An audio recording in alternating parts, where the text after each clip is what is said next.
The World Bank and its sister organization, the International Monetary Fund, are very special organizations. They are sitting on top of the world's wealth, which was put into a secret account, and it has more gold than anybody knows about. And it is cloaked in secrecy. The bankers do not own that money. It's held in benefit for humanity. The World Bank and the IMF are listed on a special agreement that was signed in 1950 about that. Assets, it's gold. It's more gold than people know about. It's over 1 million metric tons of gold. And the World Bank and the IMF have a special role to play, making sure that that money is spent to the benefit of humanity. So where's the gold? Some people believe that the gold in Fort Knox has disappeared.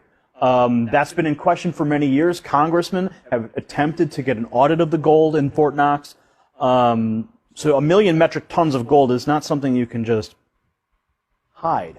Where would you say that that gold is being stored?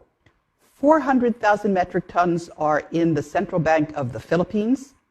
There's over 200,000 metric tons in Union Bank of Switzerland. And some of that gold is buried securely in the Philippines as well. Some of it is held in various banks, but the bulk of it is in the Philippines. So the World Bank holds the note on that gold? No. It is in a special trust account that was set up by Ferdinand Marcos, and the authorized signatory is a German banker lawyer by the name of Wolfgang Struck, who also lives in the Philippines. So how do the people get the gold back? If it's their gold and it was taken by these bankers, how do we receive it? That is the question. And they're just sitting there illegally and refusing to relinquish it. Part of the problem is that this gold is cloaked in secrecy. But in the last month, Wolfgang Struck has been publishing all of the documentation.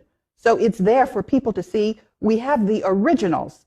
And people just have to make sure that the banks do what they're required to do, which is release the world's wealth.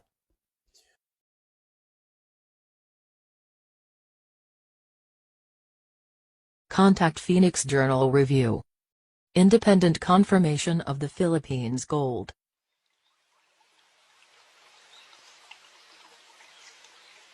Throughout the Spanish occupation of the Maharlika, members of the Tagayan Italiano clan have been visiting Europe since some of their relatives were English and Austrian. From 1866 to 1898, Prince Julian Macleod Italiano, who became titleholder of OCT 01-4 in 1864, had also been frequenting the Vatican. In 1934, under Pope Pius XII, the Vatican negotiated with a member of the Filipino royal family, the Christian Italiano clan in the Maharlika. An agreement was reached that 640,000 metric tons of the Italiano gold would be lent to the Pope.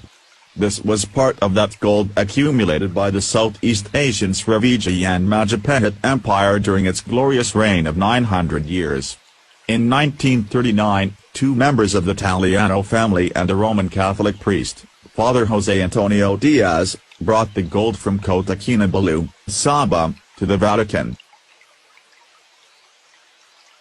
After doing this, Father Diaz went back to the Maharlika and resided in Cabanatuan City.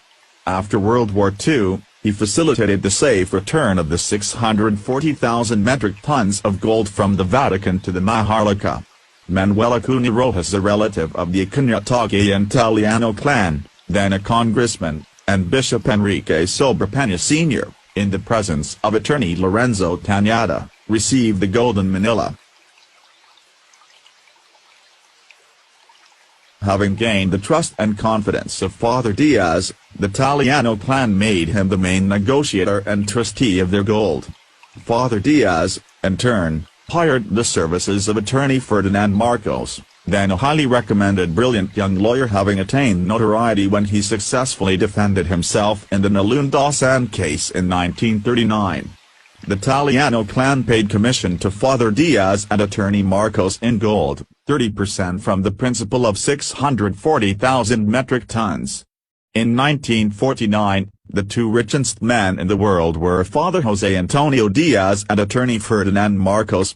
Between the two of them, they legitimately earned and owned 192,000 metric tons of gold. Ferdinand Marcos withdrew their share of the gold from the central bank and minted it, RPCB.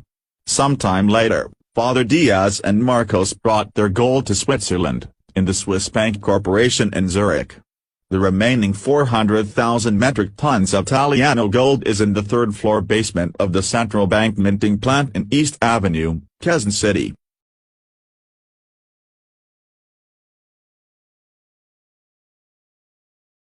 Gold for gold, dollar for dollar, this country, the Maharlika, is the richest country in the world. During a talk show in a U.S. TV the week following the bombing of the New York Twin Towers, President Bush was asked this question, which is the richest country in the world today? With a smile he said, the Philippines.